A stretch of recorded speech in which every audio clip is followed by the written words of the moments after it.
to see everybody out here today.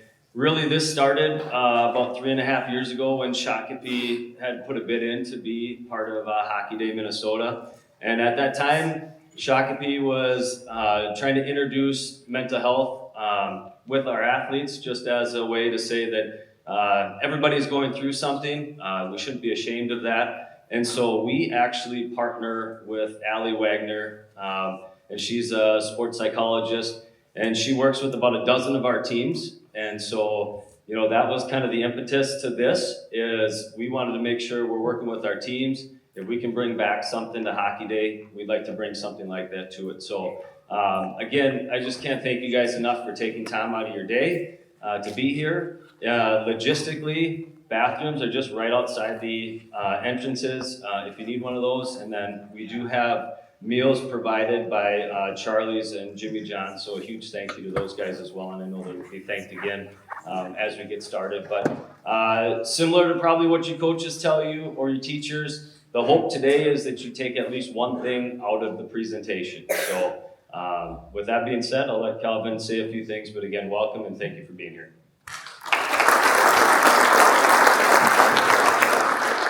I'll be brief. I just want to do my best to express an overwhelming amount of gratitude for you being here and for the speakers that you're going to hear from. There's going to be things that are talked about that maybe don't directly relate to you today. Maybe they do down the road. Maybe they relate to somebody you know, like, and care about. Personally, I have a brother who's dealt with addiction and had his own mental health challenges. And so, as an adult, you're still learning every day. And so the hope is something you walk away from this, and it's a tool for you, whether it's today or down the road, to be a better human. But like I said, I can't express enough gratitude for the people that you're going to hear from today. We've worked really hard to give a good lineup for you guys to walk away with some value. So one last time, thank you for your time and for being here today.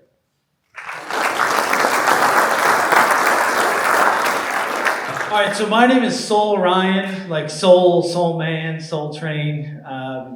And I was asked to be the Mental Health and Addiction Committee Chair for Hockey Day Minnesota.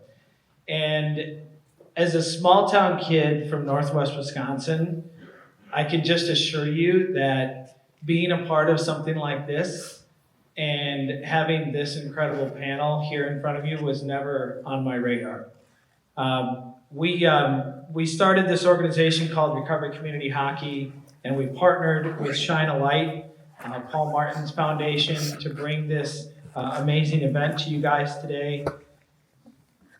We want to give one more shout out to Charlie's on Pryor and Jimmy John's in Shakopee for providing the food. So make sure to stick around after to get a good meal. And again, Matt, your leadership.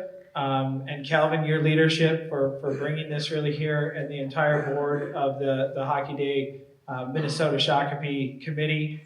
It's amazing to see what happens when you bring some intention around community and connection, and we can bring a really great message for you guys. So thank you for being here today. All right. So, we ready? Okay. All right. So we have a panel that I am just in awe of having here today. So our first panelist I want to introduce is Natalie Darwitz. Natalie is a Gopher hockey alumnus, two-time NCAA champion, three-time World Championships gold medalist, three-time Olympic medalist, and 2024 Hockey Hall of Fame inductee. She's a former associate head coach at the University of Minnesota, women's hockey team, and former general manager of the inaugural Walter Cup champions and the PWHL's Minnesota Frost. So welcome, Natalie Darwitz. Next up is Paul Martin. Paul Martin is a Gopher hockey alumnus. He's a two-time NCAA champion, 14-year NHL veteran, Olympian, and former Minnesota Mr. Hockey, currently director of player development for men's hockey at the University of Minnesota, and founder of the Shine a Light Foundation. Paul Martin. Next up is Mark Parrish. Mark Parrish is a St. Cloud Husky hockey alumnus, 11-year NHL veteran, and Olympian. He's currently a broadcaster for the Minnesota Wild, NHL Network, and regular guest on the Power Trip Morning Show. Mark Parrish. Next up is Rhonda Engelhardt. Rhonda is a Minnesota Miss Hockey winner, Gopher Hockey alumnus, captain, two-time All-American and national champion, 10 years as a head coach in high school and professional women's hockey, including coaching the Minnesota Whitecaps to the Isabel Cup. And she is the first ever female hired as a scout in the NHL, and she's currently a scout for the Nashville Predators.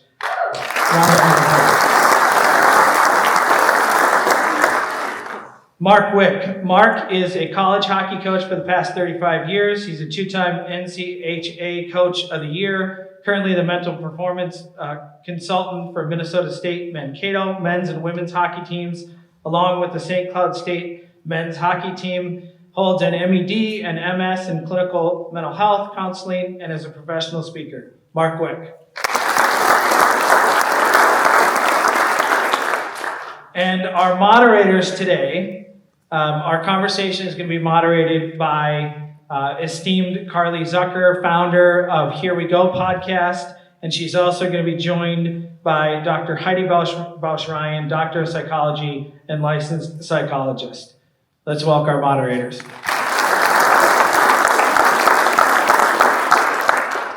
Hi, everyone.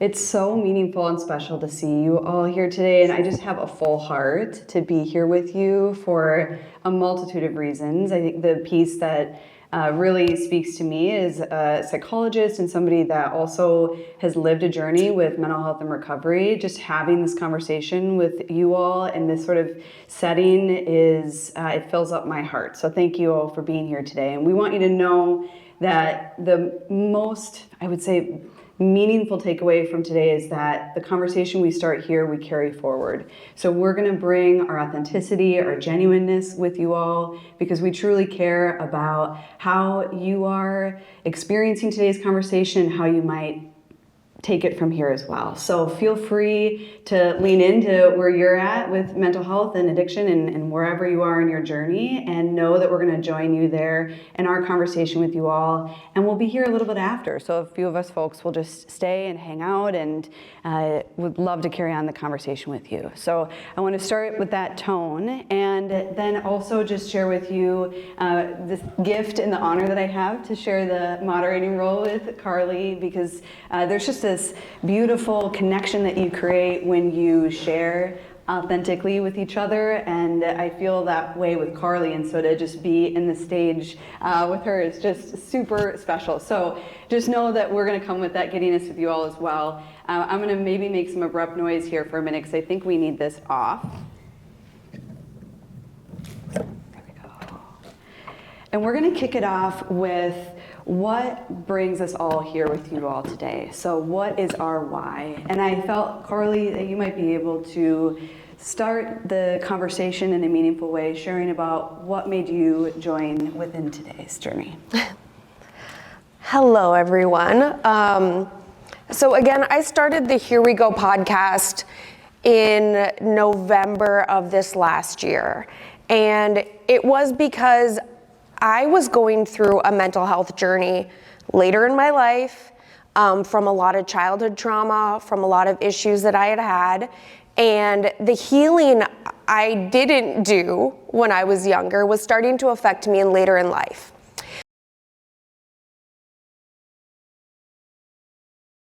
Oh, thank you.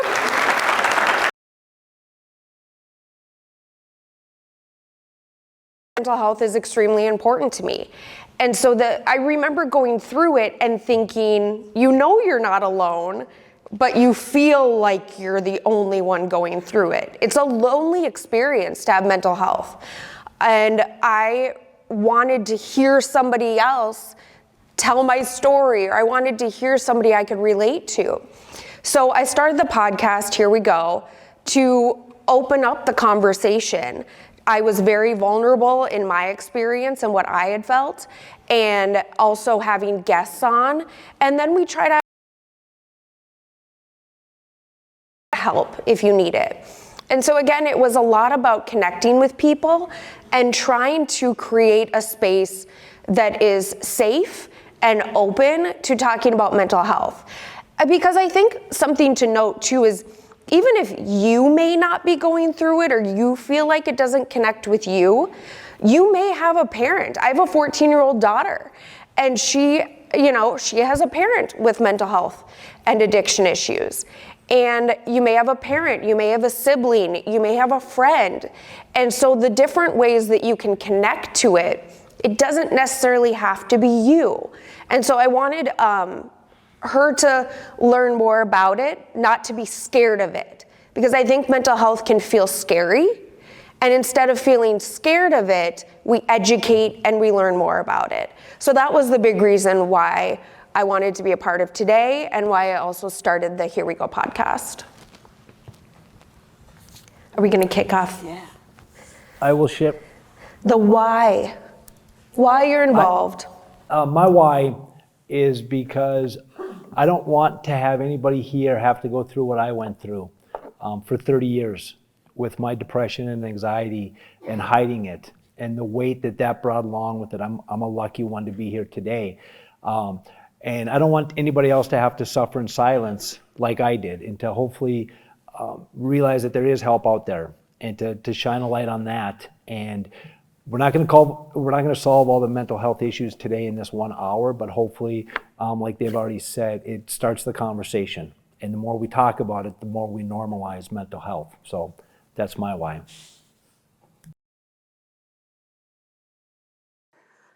First of all, congrats to the teams playing this weekend. It's a fun experience and event, so I'll take it all in. My why is when Paul Martin gives you an opportunity, you take it. So Paul asked me to come out and speak to you as a former athlete who has played at the highest level of women's hockey, growing up playing high school hockey in Egan, playing for the University of Minnesota, and then in 3 Olympics, and now on the coaching side. It's important for me that I was in your shoes once, and I know what you're going through. So how can I better help? Back in our era, this wasn't talked about. You know, there's different varying levels of mental health. There could be the day-to-day, you're just struggling with tests, with going to hockey, going through the grind, or there could be severe levels that you might hear today. And so for me, if I can make an impact and help, whether it's fellow coaches be educated and what to look for, or to look in a kid's eye and ask them how they're doing that day, and see something's going on, and ask further questions and help them out, and just be an advocate for you. That's what I believe life is all about, is just helping other people and making an impact, and you turn around and do that same thing in your lifetime. So that's why I'm here today. I'm going to try and say something different than these two said, but they took almost everything. Well, I tell you what, if it takes 10,000 hours to be an expert, then I have my master's in addiction, alcoholism, and concussions. And yeah, just like what Natalie and Mark said, for me, if I can help anyone in the future, and for me, all of them are very, very important, but something that's really stood out for me as of late that I'm still dealing with as of today, if we're being completely transparent, is concussions. They're not a joke. They're not something that you should just got your bell rung and sat back. You need to take them seriously. You guys as kids, take care of your head. If you guys are not feeling okay, say something. Please say something.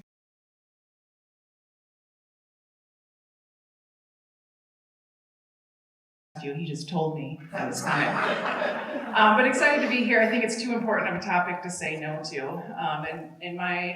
When I was your guys' age, I was dealing with a lot of family members that were struggling pretty significantly with mental health.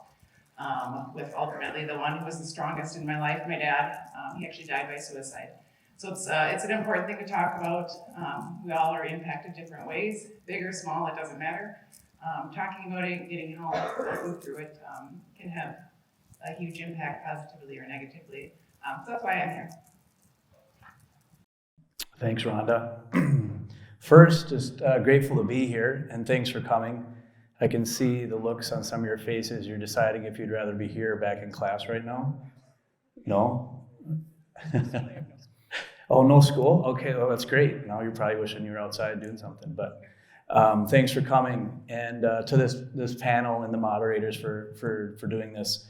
This is something, like it's been mentioned, we didn't have when we were kids. And for me in my journey, I've been sober for 5 years and playing sports, and thank you. And thank you. And I think like back to when I was a kid and the landscape and how much it's changed, and I'm sure we'll get into it, and just the pressure and expectations on youth today. And I mean, back when I was growing up, this is gonna outdate all of us. We didn't have those things where you text and you TikTok and all that stuff to create more pressure and expectations. But I'm grateful to be here and talk a little bit about mental health and addiction. So thanks for coming. Paul, I'm wondering if we can start with you in one of the questions that I think you just led into so well. And just so you all know, we're gonna keep this pretty organic. So not all the panelists will answer all the questions, and we'll just kind of flow with it. And then again, we'll have some time for Q&A at the end. So I wanna make sure if you had any questions queued up, know that we're gonna get there in about 40 minutes or so. So Paul, you alluded to this, and I would just love if you could continue on with it. Can you share a moment when mental health and or addiction impacted your sport? Yes, good question. When I think of one of the darker times in my life, it was the end of my career in San Jose. And San Jose is in California, and it's 72 and sunny most days, and you get to go into a hockey rink and play professionally and with a lot of great people and a sport that you grew up loving and wanting to play. And I was having a tough time getting out of bed in the morning without pain medication or alcohol, and just to get to the rink. And I think over the accumulation of a lot of injuries, the grind of a hockey season, not taking good care of myself, isolating myself, there's a lot of contributing factors to me being in this space. And I was there for a while, almost a full year and a half, almost two, trying to grind it out, to put a smile on my face and continue to play hockey at a very high level, which is not, I don't recommend it. But over time, you know, I've learned through this journey a lot of new tools, met a lot of great people. And the hardest thing for me at that moment was to ask for help, because I wasn't willing. I was confident that, you know, I was a professional athlete, a hockey player at the highest level, and I could help myself. I could figure it out. Not until I decided to ask for help and was willing to do work that was suggested for me, whether it be meetings, meditation, find a therapist, a spiritual advisor, so many different things that I think different things work for different people. But that led me on a journey to really figure out like who I was. I'm probably talking too long. My identity at that point was tied up into a hockey player. The value that I had was what I did in my mind. What I know now is how many people around me loved and care about me for who I am. I know my uncle's back here today and one of my favorite humans and a role model in my life, that it didn't matter if I played hockey or not. It was just the type of person I was and showing up for myself the way that I know I could. So. Paul, thank you for that. And I think for each of the panelists, as you share, there's such a connection point that you all can bring, even if you haven't experienced the same professional or personal experiences, there's themes and threads that you can hang on to. And I just want to thank the uncle for being here today too, because it's so special when family and important people in our life are here to support us too. So I'll kick it back to the panel, whoever else wants to share a part of that. Well, I know for myself, I can tell you when it was because, like I said, I've had depression, anxiety for 30 years. My wife tried to tell me that, but she didn't really get it, I didn't think. And I never addressed it. And, you look at this panel, and I'm humbled to be on with these great people that have accomplished so many things. But I also had a great life. I have I have 3 wonderful kids, an amazing wife. I've been a college coach for a number of years and all that stuff. But I never dealt with the things that I should have dealt with. And it was 10 years ago this month, January 2nd, 2015 in Oswego, New York. After I coached a game, we got beat 4-3 in overtime. I walked back to the hotel that night and I was standing on the bridge over the Oswego River. And the best thing that night for my wife, my kids, my team, was if I jumped. The burden of me would have been gone for everybody. Fortunately, I didn't jump that night. Not because I ever thought it was a bad idea, it just wasn't the right time. We were far away from home. Had we been closer to Duluth that night, I can honestly say I don't know what would have happened. And then January 31st, 10 years ago next Friday, after a game where we lost, I went after the other coach on the ice. And after the game, I went back to the office, sat in my office with a bunch of other coaches, and was basically paralyzed. And our women's coach, Jackie McMillan, was in there, and she said, "Hey, I'm leaving." And she walked out the door and called my wife and waited till the last last coach had left, came back in and said, "Mark, what's going on?" And that's when my wife walked in and said, "Hey, that's it, we're gonna deal with this." And I couldn't argue. That Monday, I was at the University of Minnesota in the waiting room to see a psychiatrist. That Wednesday, I was in a waiting room to see a therapist in Duluth. And I will tell you what, those are the two of the scariest things I've ever done. Sitting in those rooms made it real. But I will also tell you, the two best things I've ever done is go to that psychiatrist and follow up with that therapist. So for me, that's the date I remember, and that's when I finally asked to get help. And fortunately, like I said, I'm here. If Jackie doesn't make that call, I'm pretty sure I'm not here today. And we all know of way too many people that aren't here, that didn't reach out, and it's certainly not a sign of weakness. Okay, it takes more strength and courage to ask than anything else.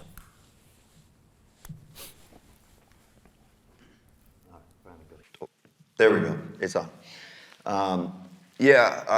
Boy, listening to Paul and Mark talk about this, it reminds me of when I first started dealing with mental health issues. I remember in high school, guys were getting concussions. We were Bloomington Jefferson back in the 90s. We were pretty darn good. Guys were getting hurt, and it was about toughness. It was, hey, you're mental. You're tough enough. You don't deal with it. When we had friends that were dealing with a little bit of depression, we couldn't understand it. Just stop being so sad. Stop thinking that way. Just this hard line, idiotic thought process. Because now that I've gotten into it, I've called friends that I've grown up with and buddies and apologized profusely, not understanding. I wish something like this could have been done when I was in high school, so we could have been more understanding, not only to just our teammates, to our friends, to our siblings who are going through things, because it isn't about how mentally tough you are. There's just issues that have to be taken care of. And I'll say this before I forget today, therapists are awesome, all right? They're awesome. You don't make fun of anybody that gets a therapist. You get an opportunity to talk to one, sit down with them, they're miracle workers.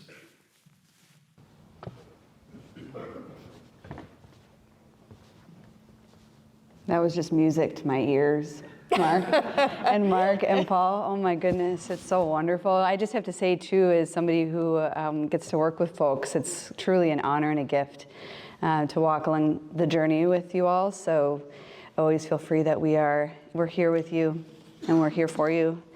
So we're gonna move into another question. I'm wondering if Natalie might get us started on this one. I'm curious, what maybe guidance or insights would you give to athletes that are struggling with mental health? I think Mark just kind of answered that one. It's, can you ask for help? And that might be your coach, that might be a peer, that might be a guidance counselor at your school. I think the first step is, number one, knowing you need something is up, and then can you go talk to somebody to get you the resources. I think we'll talk about stigma a little bit later, but I think the stigma is that suck it up, just toughen it out. You sure can do that, but it's going to be a longer journey for you than extending a hand and asking somebody, hey, I need some help here, can I talk to you? And sometimes Like I mentioned, there's different levels of what everyone is going through. Sometimes just sharing your story is enough. Getting it off your chest is enough to make you feel better.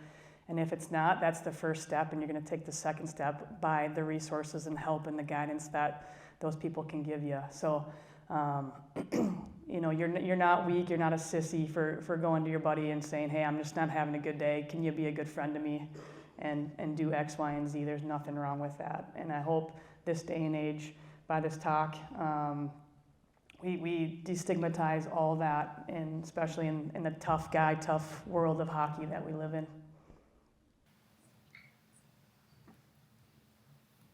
Just add a little bit. Sometimes I hear, I don't want to burden someone else, or someone can't help me.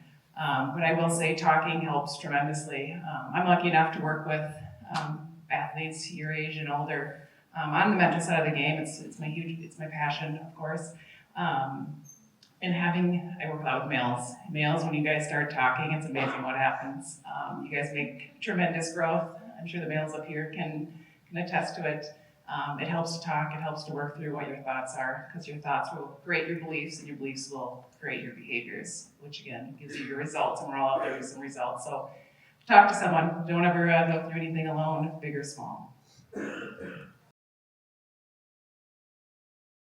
On that burden piece, can I ask here, has anybody ever helped out somebody else? Anybody else ever helped out a friend?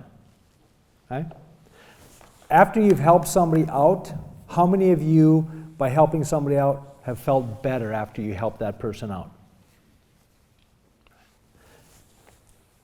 And that's what we have to change. Because if you ask somebody for help, you know what you're actually doing? You're not a burden to that person. You're actually allowing that person to feel good about themselves because they were able to help you. Because nobody thinks you're a burden except yourself. So if you don't ask for help, you're denying that other person to feel good about themselves. So how about we think about it that way? That it's okay. People want to help you. The problem with this is, it's really tough to see. I don't know if you when we walked up here, if you said, oh, hey, there's depression, there's this, there's that, right? It's tough to see, okay? People want to help you out. You're not a burden, and you're worth it. I think it's clear and easy to say that the underlying message here is ask for help. Talk to each other. The one thing with emotions is if they're not dealt with, they're still there, and we have to recognize emotions and learn how to cope with them and work through them in a healthy way. And through conversation, and Paul was talking about tools. I mean, they could be lots of things like journaling, reading, working out appropriately. There's a lot of different things that we can learn to do to cope with our emotions. And the worst thing we can do is pretend they're not there, because they are. And so we're gonna move on to the next question. You guys might have some opinions on this. How can teams, coaches, and families better support athletes' mental well-being?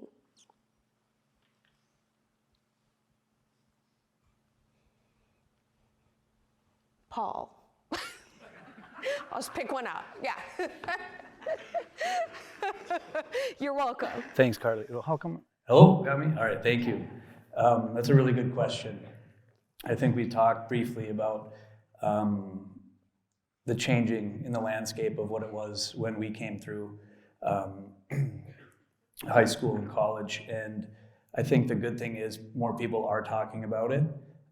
Like if we just look at the sport of hockey in the state of Minnesota and how big it is and how many people are involved, and now kids have agents, there's skating coaches, there's advisors, there's just so many cooks in the kitchen, we'll call it, that we feel like we have a necessity to compete in comparison with all these things to be good at what we're doing. And I think Coach Wick actually talks about this a lot. I'm going to steal one of his things, is like, physically, what do we do to compete in sports?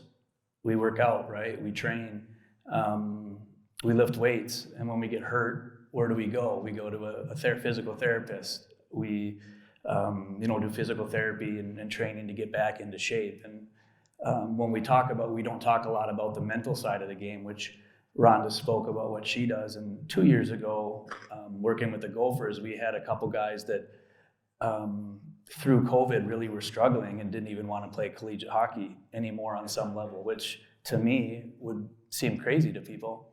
But they ended up sitting down with Rhonda, and by the end of the year and working on some tools and really just getting your thoughts out and changing your perspective about why you play the game, ended up being two of our better performers, and their willingness just to ask for help. And I think the landscape for us with players is there's a lot of resources, but we don't give a lot of information to parents and even coaches, which I think Wickert will talk about, the landscape of how are we preparing coaches to better deal with the landscape today and having relationships with kids. How are we applying pressure and expectations on kids that already have a lot? How are we handling that? Coaches, how are we handling our own mental health before we're able to go and sit down with a group of kids? And what are we teaching them? You know, are we teaching them the importance of health and teamwork, et cetera? Are we teaching them that, you know, how to score goals? So I think it's a big thing, and hopefully these guys have a better answer than me. Well, I was going to talk about the coaches and how important it is for them to set the tone. You know, I even as difficult as it was back in the 90s, I remember our coaches, Tom Saradal and John Bianchi. It was a family. It was a big old family, and things were pretty open and wide open, and yet we were still stuck, afraid to talk about it. Is it going to affect our playing time? Is the coach going to sit us out? You know, what's going to happen? But as Paulie Lovely brought up, I will pass it right on to the expert, Mr. Wick. Probably because I'm the oldest. Well, you know what? So often we talk about just what they talk about. How many of you athletes here work out in the off season? Yep. Pretty good at that, right? You do those types of things, right? Our physical stuff, we know without being physically fit, it's tough to play this sport.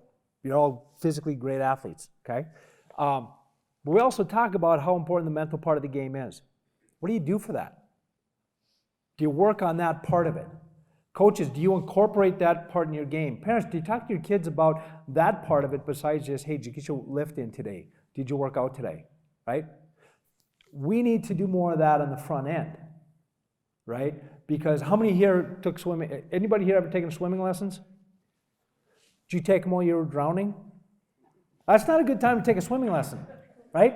If you see somebody drowning, don't say, oh, just get that elbow up, right? We take swimming lessons ahead of time so we don't drown. Yet we wait till we're in a crisis before we reach out for the help. We need to do more preventative stuff. We need to do it early, just like we know as an athlete. You have a little injury, if you don't take care of it, it can turn into a big one. If we don't take care of our mental health, it's going to affect so many other things than just your playing. It's going to affect your academics, it's going to affect your families, it's going to affect your relationships. There's a wide range of things that it's important to do this, right? I don't work with athletes on mental health and mental performance so they can be better athletes. That's a byproduct of it. But what I want them to do is feel better about themselves. I want them to be better students. I want them to be better in relationships. If I would have taken care of that 30, 40 years ago, I would have been a much better coach. I would have been a much better father, a much better husband, but more importantly, I would have enjoyed life a lot more. And that's what it's about, right? Everybody in here has physical health. We know that. Everybody in here has maybe been sick or injured, right? We all have mental health. Some of us have mental illness. There's probably, statistically, I did a quick count, but there's probably 40 people in this room, at least 40 people, that have a diagnosable mental illness, anxiety, depression, bipolar, schizophrenia, eating disorder, substance use disorder, something like that. Tough to tell who they are, but 100% of us have mental health. And like our physical health, it goes on this continuum, but we're really good at taking care of our physical health. Let's do preventative stuff for our mental health so we don't have to get to that crisis. Take care of it early. One of the best things as I got into coaching that I found, and Mark said everyone has mental health. If we had let's say a high school Tuesday, Saturday schedule, Wednesday was off. That Wednesday, and no players could come to the rink, go do something else. Between 2:30 and 5, the time that you normally are at the rink, you got to do something else that day, whether that was, go to a movie, go have a bite to eat.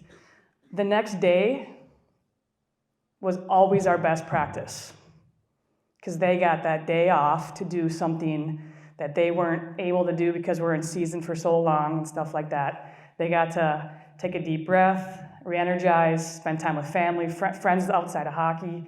They were coming down the hallway the next day of practice was the loudest thing, the chatter in the locker room because they were missing each other for 24 hours.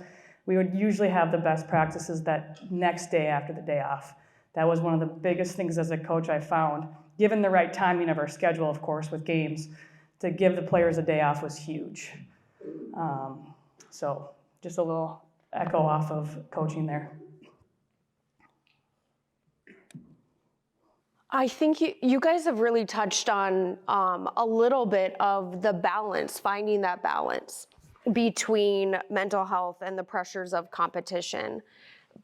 Would you guys mind sharing? We talk a lot about the things that we have and, mental health issues, but sometimes when it comes down to the healing of it or the coping with it, they can be very, very little things that we do to feel better. What are some of the things, obviously therapists are big things like that, but would you guys be willing to share maybe a little thing that you do in your life or something that you do to stay mentally healthy? I'll start with that one. Meditation. I've found that meditation is incredible for me. My brain sometimes it'll get excited and it'll start spinning and everything starts moving and I can't decide what I'm supposed to do next and whether it's eat food or go to bed. I can't remember what it was. And it's amazing what the old Calm app and meditation, a nice 10, 12, whatever meditation you might need, that's truly become one of my many miracle workers keeping me straight. Meditation has a lot to do with being present. So for me, I'm not a sit and meditate type person. I'm more of walking and just being more aware of what's around me. It's a little hard for me in Minnesota because it's too cold for me to go outside, but I am outside all the time in the summer, just enjoying it and trying to be as present as possible. That helps me. Other than that, exercise helps me as well. I think it's finding what you enjoy doing, what makes you happy. It could be anything. But just make sure you know what those things are. What are those self-care things for you that you really enjoy doing? Hanging out with friends, doing whatever it is. Know those things and make sure they're a part of your world. Thanks, Rhonda. I think for me, exercise is so important, and I know a lot of you get it. When I was done playing, I didn't want anything to do with hockey or exercise for almost a year. I was rather large and had a big beard, and it was not healthy. But slowly getting back into exercise, I realized how important it was for my brain, and I still do. I'm not perfect at it, but between that and the meditation piece, which I learned by starting at 1 minute a day, my therapist, we started to do that, and now I end up usually 20 minutes a day, which has been great. And a lot of what came from the therapy was journaling and getting my thoughts out, which led into the meditation piece. And for me, when I was actually at a facility out in California, someone came in with two people came in actually with a cell phone addiction. And I thought that's hilarious compared to what everyone else was in here with. And then as I kind of started to see what they were going through and then started to read, there's a good book called The Anxious Generation that just came out, and how much time we spend on our cell phones and the direct correlation to our mental health, especially in youth over time. And I'm so grateful that we didn't have a lot of cell phones and we just played outside. And the two things in that book are the amount of time, the correlation between the amount of time we spend on social media and our phones and in nature, and it's this big algorithm, but it's not easy because of the dopamine, like as an addict or someone that, like when I first got sober, like I love Sour Patch Kids. I don't know, that became my new thing, sugar, and they got rid of these berry kind now, which is good because now I can't eat them. But sugar, and to me, my cell phone, the apps or dopamine is like something now that I have to pay attention to, which it really robs me of my ability to be present in a conversation, to build relationships. And so that part ties into the nature piece. I love to go for walks outside, just being outside. There's a grounding piece. There's like an energetic piece of connecting with something other than a cellular device for me that really helps my brain slow down and be present. That was a long answer, sorry. Yes. For me, I try to, not perfect, but every day, start the day by writing down a couple things that I'm grateful for, because we can forget those sometimes. So if you have an attitude of gratitude, it can help put your day off to a right start. And then the other thing too that I've done is gotten off certain social media and limit my screen time. Because again, to what Paul said, with this social media, we got to remember what we see out there, right? I share about Twitter, like I used to be big on Twitter.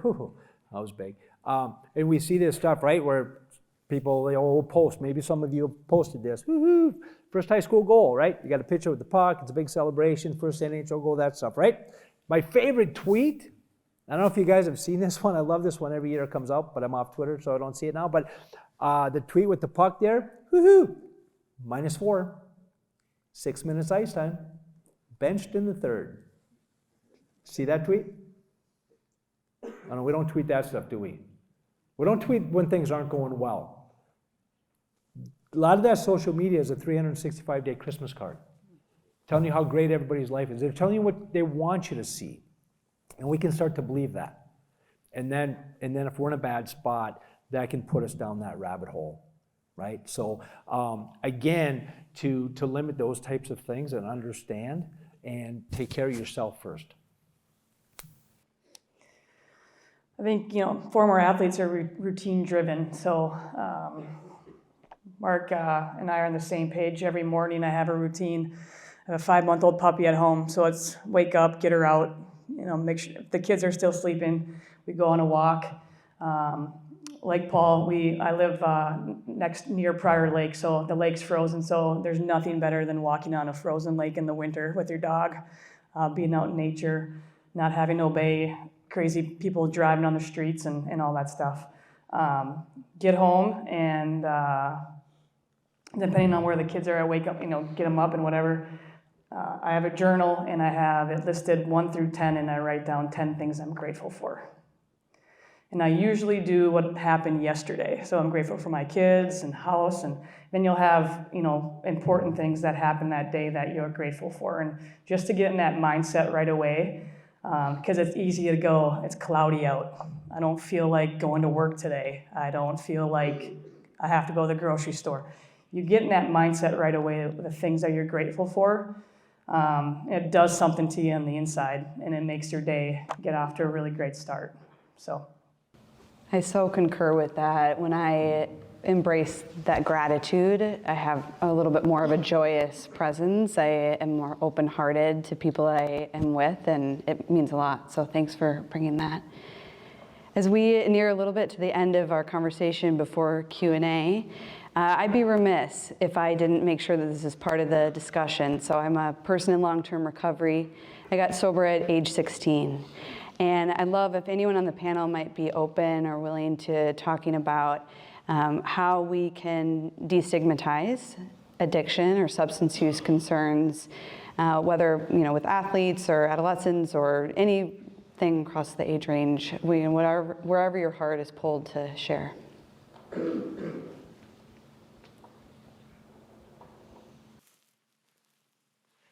Okay.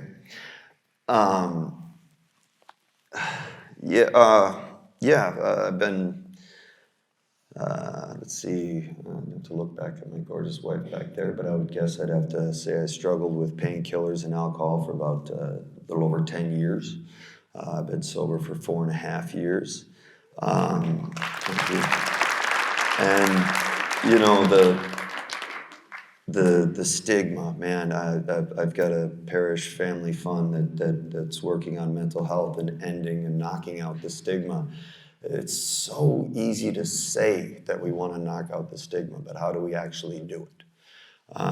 And, you know, it's kind of hate to sound like a broken record, but I've found in my world, in my life, sharing, talking, opening up, it's amazing how many people deal with, whether it's mental health or addiction.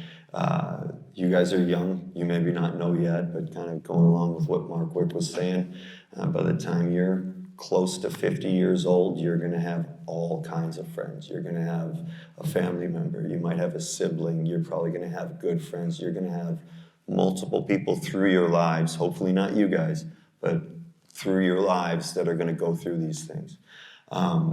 And what's helped me the most by far is talking, finding like-minded fellows, finding meetings, finding whatever it be. Is like I said, my therapist, I don't know what I'd do if I didn't get to see Doc Reed every 2 weeks. Honest to God, I would drive that blonde insane back there.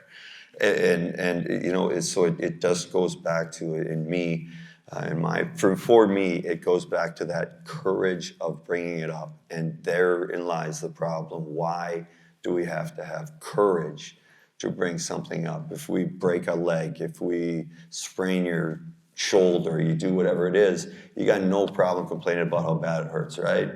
I mean, come on, there's some hockey players in here, your whole team knows how much it hurts the whole time. But why not when your brain? Why not when there's something you feel off with that? That's the part we have to stop. That there's this negative thought to it, negative connotation to it, to where we're afraid that it might come down on us. And I understand that, because there's still times I kind of will get that feeling, where if I'm going through something mentally, just to be completely 100% honest, just with the celebrity game tonight, I've been dealing with some post-concussion issues and a little bit of dizziness and this and that. And been retired for a long time now. Don't make me do the math. And I'm still embarrassed to say that I can't play in a celebrity game because my head's not right, because something might happen. I'm adding to that stigma, and I'm trying to knock that stigma out. This is all part of it, having these discussions and standing up and speaking your mind without fear of retribution is how this should be. It frustrates me. It makes me feel worse and worse and worse for you guys, for this young generation. I feel like people in my age, we've failed by not standing up earlier, by not speaking up sooner and saying, this isn't right. You have a broken leg, you don't make fun of someone for being tough. All of a sudden you get a concussion, it's tough enough. That makes zero sense. And so I apologize, I might have got up on my soapbox a little bit there. I'll let somebody else go on. I think I'm not playing in the All-Star game tonight either.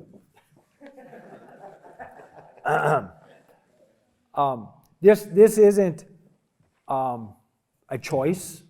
I didn't say at some point, when I was sitting at your age, like, oh man, I hope I get depression someday, that'd be so cool, right? One of the first things my therapist said to me in 2015 was, depression's not your problem. The fact you don't take care of it's your problem. Just take care of it. There's a lot of people that have this, and it's not easy, but it's nothing to be ashamed of. And we see the sayings, it's okay to not be okay, right? I'm not depression. I'm Mark. I define what I do and that stuff. So it's okay to get the help. And the more we talk about it, the more we normalize it, then we'll stop the stigma. But we have to understand and support each other that it's okay. And that's where I said that I hope this goes home and your parents ask you, hey, what'd you do? We went and listened to a bunch of people. What'd they talk about? We talk about that, right? And be curious. Ask people how they are doing. Really, how are you doing? And those types of things. But the more we talk about it, hopefully then we will stop that stigma and understand that this does not discriminate. young, old, rich, poor, male, female, white, black, it doesn't matter, right? This can affect anybody. So just be aware of that.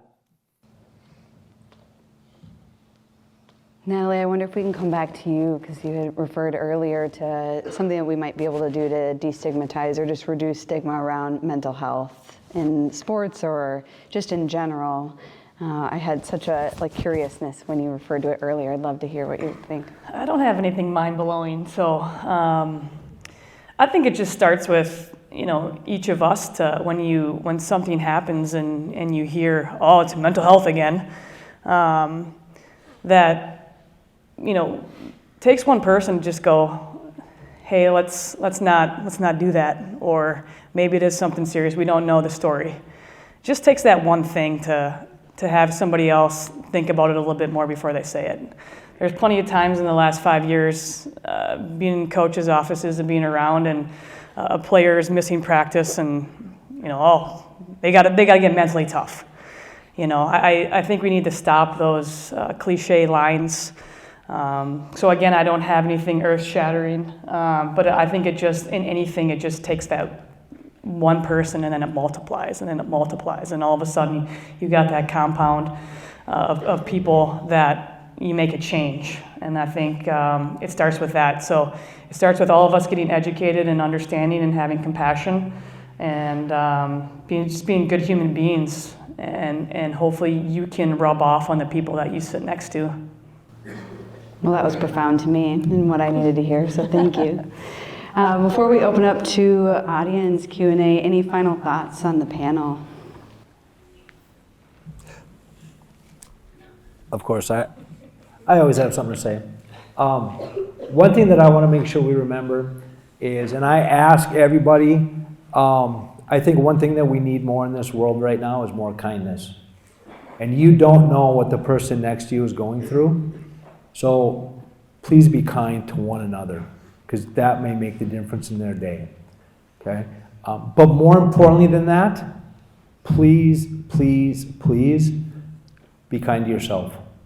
Because I know a lot of us are really good at beating ourselves up and saying things to ourselves that we would never say to anybody else, okay? So besides being kind to others, please be kind to yourself, because it's a tough time. So that's my point. Thank you.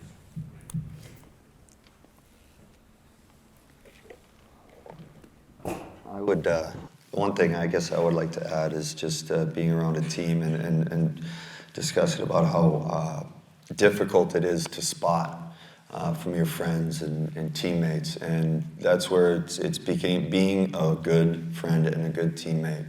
It might be a small change that might be a red flag. So pay attention to your friends, pay attention to your teammates. Somebody starts getting a little quiet, all of a sudden starts isolating, starts bringing themselves away, there's probably a good chance that person needs to talk more than isolate, and he needs help or she needs help. So please pay attention to your friends, pay attention to your teammates, pay attention to any signs you might see. I would rather have you go and check on a teammate and be annoying because he feels good and he's just maybe him and his girlfriend got in a fight, I don't know, as opposed to something serious happening. You want to make sure and check on your friends and teammates at all times. All right, so we will open up to some questions. Are there any questions out there? I'll bring the mic to you.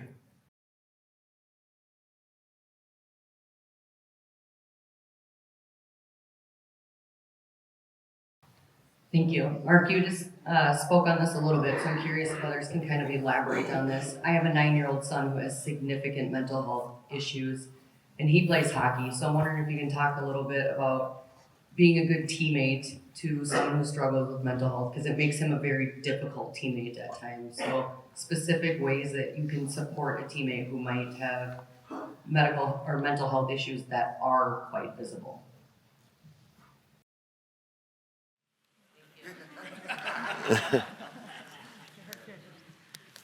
Is it this Mark or that Mark? Yes. Okay. Well, again, you know, like the great thing about teammates is that you you get to know them, especially in the pros. You spend more time with your teammates than your families.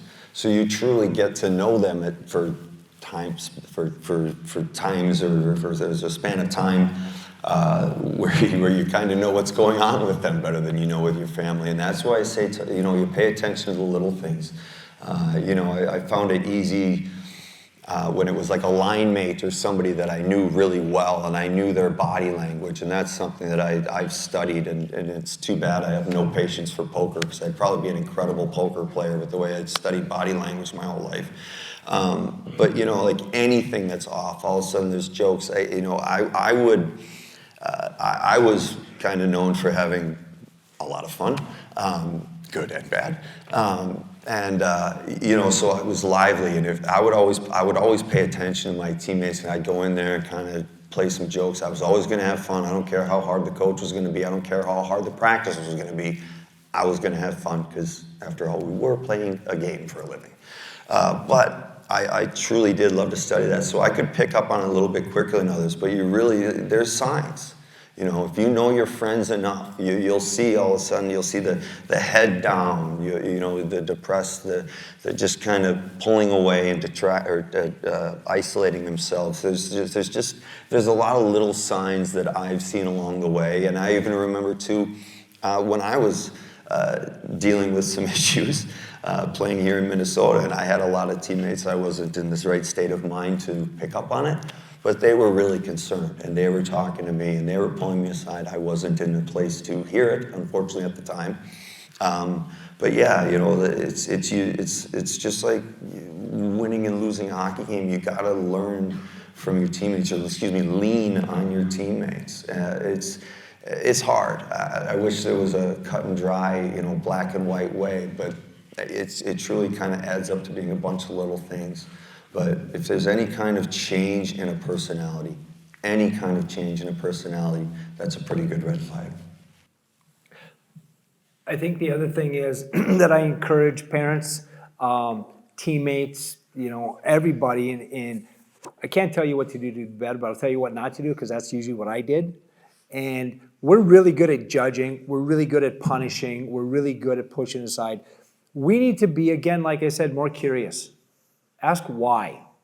Why did you act like what's going on here? Why did you all of a sudden start banging your stick on the ice? Like, help me understand, instead of, I would tell kids, hey, get up, come back when you can grow up. Well, I didn't know those signs, so I didn't see them.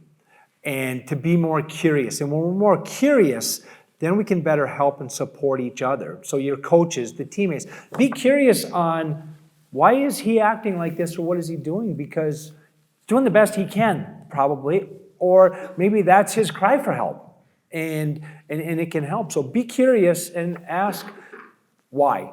I don't think we ask why enough. Does that help? Very good, you guys. So I want to let you know that I'm fortunate that I followed all 5-year careers. That's how old I am. So playing at Bloomington, Jefferson, Elk River, Roseville, Egan. Carly, thank you very much for doing this. I heard it on KFan when you came out about your podcast at opening. My question is, me also dealing with the alcoholism and being sober and mental health, how do you guys get away from the cross addiction and then getting in your own head of that mental health from cross addictions?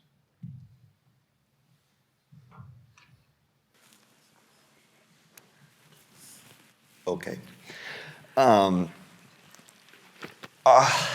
Boy, that's a good question. That really is. I'm trying to think back to rehab here. Well, do you want me to go in? Yeah, go ahead, please. Thanks. Here's a good question. I think for me, the reason that I drank or took pain medication was to fulfill something that I didn't have, or either to make me feel better, to make me not feel the pain that I was feeling after an injury, something as simple as, not in a relationship, not being able to communicate, whatever it was. I think for me, until I decided to make the effort to really focus on removing the alcohol and the opiates, I didn't have an opportunity to see what else was underneath there, because I spent so long covering up all my emotions and my feelings that there was probably a reason I felt like I was doing fine, because nothing ever bothered me, even though once I removed the alcohol, it really took me a while to really get in touch with like who I am and the emotional piece of, you know, my feelings and where I stand as a human being, and to focus more on that. And now being 5 years sober, like we talked a lot about the routine, or the daily routine that I still follow that really helps me start the day in a good spot. And there's still days that I struggle, or, you know, I'm anxious, I'm not doing great. Like as soon as the weather hits here and it starts to get dark and cold, I don't even want to, all I do is eat and sit inside. You know, I think that's a normal thing, but I have to challenge myself to get outside. Like I see it, I know what it is. So, you know, and I can laugh about it now because I can, you know, phone a friend or go outside or do things about it, where before I would just sit inside and isolate. So I think once I separated and gave myself an opportunity to grow as a human, that it made a big difference, if that makes sense. Is that what you were gonna say? Exactly. Exactly. So like, when you guys talk about like asking for help, how do you like actually, like sometimes it's hard asking for help, like how did you guys know it was like the right time to ask for help, and how did you ask for help, if that makes sense? I'll start. For me, it was hitting rock bottom, so I wouldn't suggest that. But you know, how you ask for help is you find somebody you trust. You find somebody to trust. You don't have to announce it to the world. You don't have to announce it to the team. It's not everybody's business. It's your business that you want to take care of. So whether it's, you know, I look back, if I was in high school, like, yeah, I would have been intimidated by my coaches, but my captain, Nick Checo, I loved to death, and I had a ton of respect for. You know, so maybe you aren't or don't feel comfortable going and talking to a coach, which is fine. I was the exact same way growing up. But there is someone that you got to feel comfortable with talking. Find that person, whether it's a parent, whether it's a best friend, someone that can help you along, because you will be amazed at how many people and how quickly people will welcome you with open arms to help you with whatever you need. The world is filled with amazing people doing amazing things. That's the only thing we just got to do is ask. I hope we get to the point someday where we can ask for that mental health just like we ask for the physical health. So we don't have to hit rock bottom. So talk to somebody and say, I'm just not feeling good. I have these thoughts in my head, whatever it is. And then it's not their job, but they can guide you, direct you to people that can help you out. I will say too, there are organizations, I mean, I would suggest if you have a trusted adult or a trusted friend to go to them. But if you're like, I don't know if they can help me with this problem, there are organizations out there that specialize in helping guide you through these issues. So for example, there's a place called Thrive, which is an organization that helps through mental health and recovery. And it helps family members and it helps the people going through it. So there's a lot of organizations out there like that you can keep private, that you can reach out to, and they will help navigate your next move to what's best for you. So again, a trusted person in your life, of course, but there are great organizations out there to help you through it. I'll give you Rhonda's cell phone number so all you know who to talk to if you need. Wicker usually does that too, but like I've steered quite a few people to Rhonda, and in the community you get to know people who are making a difference like Rhonda, and even whether it was the Gopher guys that work with Rhonda or childhood friends that have kids going through something. I feel like there's a network out there too if you ask around, willing to support. And I don't know if you want to talk. Yeah, I was also going to say, I know you guys probably all have a school counselor. You could always talk to them as well. Or if you're too afraid to tell your parents, you can have your school counselor to contact your parents as well. If it's too scary to have that conversation. But definitely reach out to someone. Just let them know you're just struggling. It could be little or big, but just talking to someone helps clear the mind a little bit. And Paul is correct. Usually when I give talks to teams, schools, those types of things, I do give out my cell phone because I do want people to know, and I'm not doing that today because we don't have that set up, but I want people to know, if you feel like you don't have anybody to talk to, hey, you can reach out to me. You can, it's easy to find online with stuff. And again, to help you through that, help you navigate that system to find the help that you need, because again, I don't want anybody to have to go through what I went through. And I don't think, we maybe did talk about it, but like asking for help is healthy. It's a sign of strength. Like I think a lot of times we talk about like, oh, I'm not doing well, and I don't want to ask for help, but it's you're being proactive in your own health, and the tools that will be provided for you, or the lessons that you learn, the perspective you get will help you be, a better human and grow through things you're going through. It's really, I think, in my opinion, a huge sign of strength to be able to do that. So. All right, so again, as a small town kid from Northwest Wisconsin, right? If you look at my resume, in no world does it make sense for me to be standing here in this panel, right? But because of our shared journeys, and because of our openness to be able to talk about that, it makes sense that we're here. And I consistently am just in awe of what happens.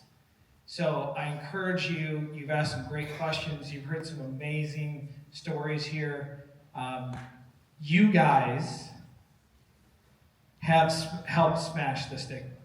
By being here, by being open, by doing this event, you are part of the solution. So let's give a big round of applause.